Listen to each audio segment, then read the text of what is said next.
What a start to the year it's been. Q1 of 2025 brought us big moments, some surprises, and quite a few curveballs. We just dropped our official 2025 Q1 crypto industry report, and in this video, I'm breaking down all the key highlights you need to know. So let's rewind and dive right in.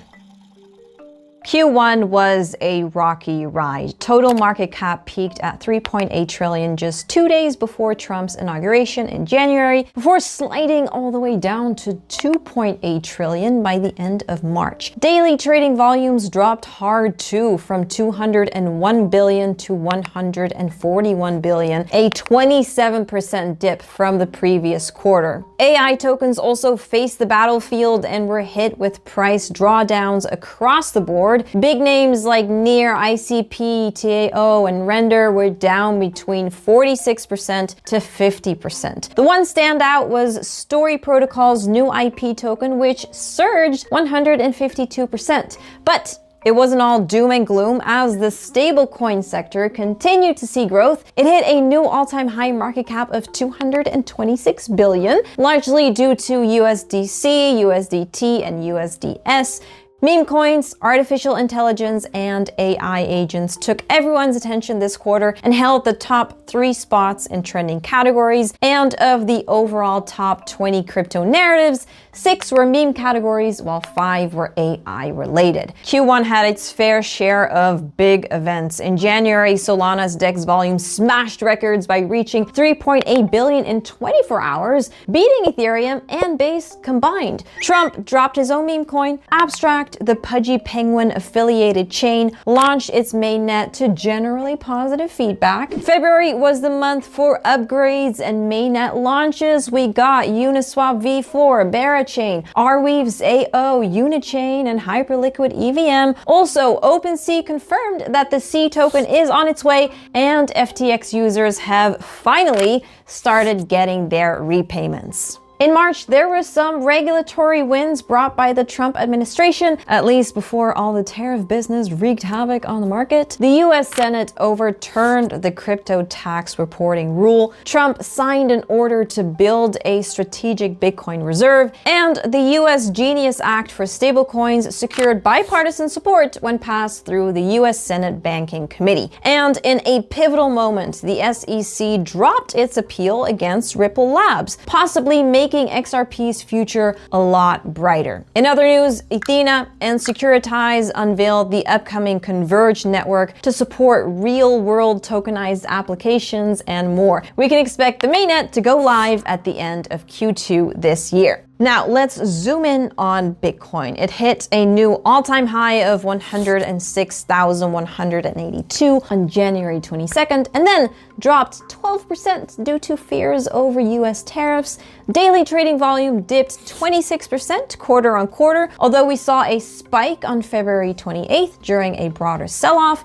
Still, Bitcoin held strong and ended the quarter with 59.1% dominance, and has even climbed a bit more since then as Bitcoin's price rebounded in the last couple of weeks. And despite talks of decoupling, Bitcoin remained closely tied to both the total crypto market cap and the S&P 500, as both asset classes also dipped. As for ETFs, spot Bitcoin ETFs saw inflows of 1 billion, but overall assets under management dropped to about 99 billion due to price declines. Mining, though, on fire. Hash rate hit an all-time high of 989 terahashes per second in February, with companies like Bitdeer and Compass making moves to expand. Hut 8 and Eric Trump also launched American Bitcoin to focus solely on industrial-scale mining. Meanwhile, Ethereum didn't have the best quarter. Its price fell 46% from $3,336 to $1,805, wiping out all of its 2024 gains. ETH's dominance also dropped to 7.9%.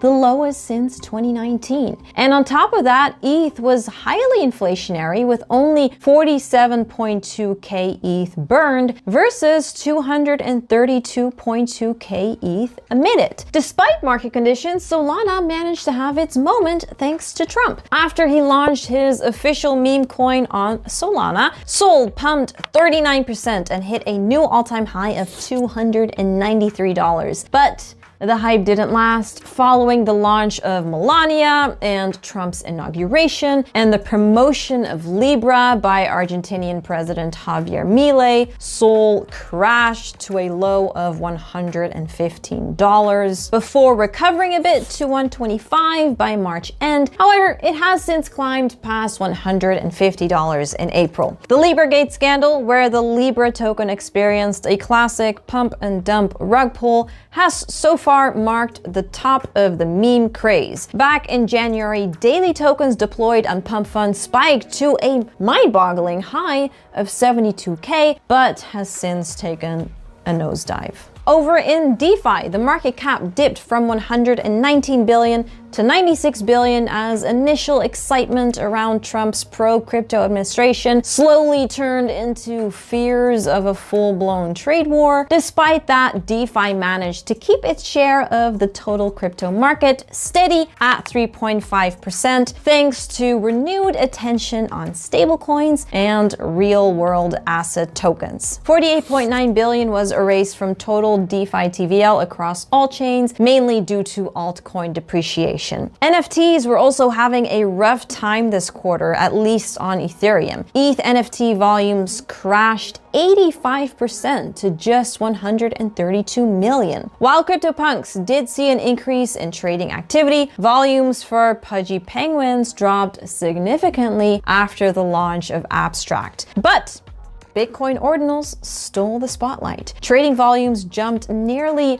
4x from February to March to hit 547 million, thanks to popular mints like Ordinal Maxi Biz and the Idiots NFTs. The last thing we're looking at are exchanges. In Q1, the top 10 centralized exchanges recorded 5.4 trillion in spot trading volume, a drop of 16% quarter on quarter. Binance grew to almost 41% market share by the end of March, after seeing a decline throughout 2024. However, trading volume dropped to 589 billion in March, despite going above the 1 trillion mark last December. HTX was the only one that grew with a volume increase of around 11%. Bybit, after being hit by a record-setting 1.4 billion hack, saw its volume halved from 178 billion to 85 billion. On the decentralized exchange side, Solana stole the show in January with 52% of trades, mostly driven by the political meme coin frenzy, and this caused Ethereum's market share to drop below 20% for the first time. But as the meme coin trend ended, Ethereum clawed its way back up to the top spot to end March with a 30% market share. So yeah, Q1 was kind of a wild one. Fortunately, things look to be recovering slightly for now after the announcement of